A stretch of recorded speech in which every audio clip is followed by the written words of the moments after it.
Deadfast mouse and rat killer sachets provide the best solution for rodent infestations around the home. They are easy to rod, highly palatable, and work well in high food competition situations, for example in kitchen and living areas.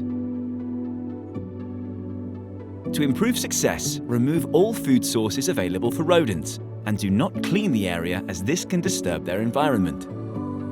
Make sure to place the sachets in a bait station to protect children, pets, and other animals. Include up to 15 sachets per box for rats and up to 5 sachets for mice. Place the bait station where you have seen rodent activity, such as along walls, by nesting sites, in dark and cluttered corners, or by holes or gnawed areas. Make sure to secure and lock the bait station after placing, and allow a few days for the rodents to get used to the bait.